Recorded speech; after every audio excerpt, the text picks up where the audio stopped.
49ers general manager John Lynch said something fascinating Monday during his pre-draft Zoom conference call with Bay Area reporters. A reporter asked him, how many players would you actually be prepared to take with the 13th pick? And Lynch answered it honestly. He's the most transparent general manager in the league, and I really appreciate that. You should too. He said, we're looking for foundational players. Those are players you can build a franchise around for the next 10 years. And the 49ers have decided that there are only 6 foundational players in this draft. They have the 13th pick, and there are only 6 players they would even consider using that pick on, which means most likely the Niners will have to trade down. But I think it's interesting, before we get into any trade down scenarios, that's a very provocative statement. Only 6 players. Well, let's list, and before we guess who those players are, let's guess who those players aren't. Let's make a list of 7 players the draft community, the scouting community loves, that the 49ers are probably a little lower on than most and would rather trade down and pass on these guys and take them at 13. Let's get started. Let's start with the first player in the draft. The person everyone thinks is going to be the top pick, LSU quarterback Joe Burrow. He's not going to be there for the 49ers at 13, so they don't really have to worry about it. But the idea of this exercise is that if there's 6 guys on their list that they would take, they have to really be prepared to take them. To the point where a chimpanzee could make the call for him, could just point to the board and say, just point in the general direction and be right, because the Niners really believe that they would take all of those 6 guys. Is a quarterback one of those 6? I don't think so. Now, if the quarterback was Andrew Luck, sure. But Joe Burrow isn't Andrew Luck. He's an older prospect. He had one good year in college under a great system. This Joe Brady offensive coordinator was the best coordinator in college. Now he's on the Panthers.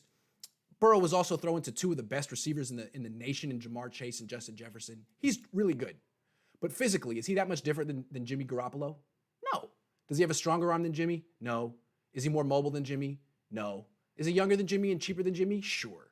But if he were to fall to 13 and the Niners were to draft him and get rid of Jimmy, could they even get Joe Burrow ready to start next season? No OTAs, probably. No minicamp, probably. Who knows what training camp will be? It could be a week. It could be 2 weeks. This is not the year to start a rookie, especially if you're a team that went to the Super Bowl last season and wants to go to the Super Bowl and win it this upcoming season. So even if Joe Burrow's there, I'm thinking the Niners trade down. How about Tua, quarterback from Alabama? Another player that some people would consider a foundational person, maybe a potential franchise quarterback. The issue with him is his injuries. He has had 2 ankle surgeries and a hip surgery. Well, Jimmy's had surgery. He had an ACL reconstruction, so they're kind of even there. Now, they're different in ways. Like I said, Burrow and Jimmy Garoppolo are similar. Well, Tua is a national champion. So is Burrow. Tua is a national champion. He is mobile, unlike Jimmy. He is mistake-free, does not commit a bunch of turnovers like Jimmy does. And he really has terrific downfield accuracy, unlike Jimmy.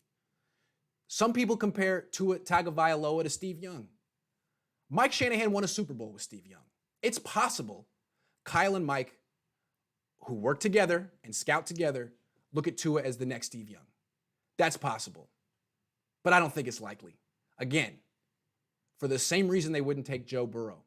Are the Niners going to get rid of Jimmy Garoppolo, their veteran quarterback who knows the system, and bring in a guy with injury risks who doesn't know the system and try to get him up to speed without really much on-field work this whole offseason, and feel confident that he'll be ready to start week 1 and lead them farther than Jimmy Garoppolo led the Niners last year? Not going to happen. They would trade down. They would not take Tua, I'm saying. Guy number 3, Tristan Wirfs, offensive tackle or guard from Iowa. Had a great combine, the most athletic of the offensive tackles, but he's not a left tackle. He's a right tackle who might even be better suited at guard in the NFL. I think Robert Gallery, the top 5 pick the Raiders took from Iowa like 15 years ago, thought he was a left tackle foundational prospect, wasn't. Left tackles are always foundational prospect, always. You can count on them for 10 years to protect your quarterback's blind side. Guards aren't foundational prospects. Right tackles aren't foundational prospects. They're just not. Even though Kyle Shanahan likes to say that good pass rushers come from both sides, if Mike McGlinchey was better in pass protection, he'd be moving to left tackle. He's not. He's a very good run blocker. He's functional in pass protection, not good enough to protect a quarterback's blind side, because when the offensive tackle misses on the left, the quarterback doesn't see the hit coming, and it can be much more violent. So you can't take a right tackle with the 13th pick. Forget Tristan Wirfs, is my guess. Name number 4, Mekhi Becton from Louisville. This guy is a left tackle, and he could be a good one. He reminds me of Trent Brown. For some teams, that's a good comparison. The Raiders love Trent Brown. They made him the highest paid offensive lineman in the history of the league. The Niners didn't really like Trent Brown. They had him. They felt he was too big. They worried about his weight. They worried about his quickness, and they traded him. Traded him for a mid-round pick. They weren't into him. If you're not into Trent Brown, who is a stud, arguably the best pass protector in the league, you're not going to be into Mekhi Becton either. Same issues, same concerns about weight over a long period of time. I think they'd pass to Mekhi Becton. Name number 5, Jerry Judy. A lot of people like Jerry Judy. He's going to be a good player, but the way I see it, it's an excellent class of wide receivers, but there are no foundational wide receivers in this class. Now, you could argue there are no foundational wide receivers, period, in the league. That wide receiver is not a foundational position. I mean, name one team that drafted a wide receiver in the top 10 the last 20 years and then won the Super Bowl because of that player. It doesn't happen. It's more of an ancillary piece, and you can get him in the second and third rounds. Now, if Jerry Judy were Julio Jones or Calvin Johnson or Larry Fitzgerald, a young Larry Fitzgerald, I'd say, yeah, take that guy. Absolutely. That's a foundational player. Look what Kyle Shanahan did with Julio Jones. Jerry Judy isn't that good. Jerry Judy does a lot of things well, but he has some major weaknesses. He doesn't do much over the middle. He's a finesse receiver. He alligator arms passes. I mean, he's a lot better than Dante Pettis, but that's what Pettis does too. Much better outside the numbers. Is he a surefire multi-year Pro Bowler? No. I think the Niners would trade down instead of taking Jerry Judy. Last name, CeeDee Lamb, wide receiver from Oklahoma. Not a finesse receiver, loves going over the middle, tough as hell, strong arms, strong hands, not particularly fast, not particularly big, not particularly explosive, not more athletic than other people at his position. He'll fit right in. Could he be the next DeAndre Hopkins? Maybe. Could he be the next Michael Crabtree? Absolutely.